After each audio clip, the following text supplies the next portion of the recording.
বিকৃত খাবার আপনাকে বিকৃতির দিকে নিয়ে যাবে।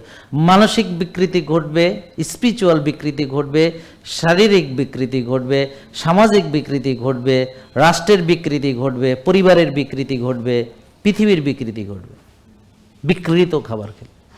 বিকৃত মন মানসিকতার লোক বেশি হবে, আর ভালো মানুষের সংখ্যা কমে যাবে।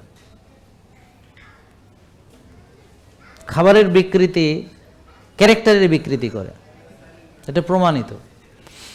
কারণ প্রতিটা সুস্থ মানুষ আর রোগীদের একটা বেসিক পার্থক্য আছে। একটা সুস্থ লোক যত উদ্যোগ নিয়ে কাজ করতে পারবে, যত স্ট্রেস মোকাবেলা করতে পারবে, একটা রোগী সেটা পারবে না।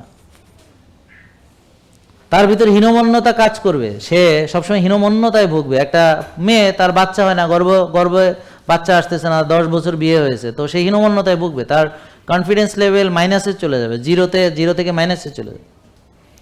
এখন সে বিকৃত খাবার খেলে তার কিভাবে প্রকৃতিগতভাবে প্রাকৃতিকভাবে বাচ্চা গর্ভে আসবে এবং প্রাকৃতিকভাবে ন্যাচারালভাবে নর্মাল ডেলিভারি হবে।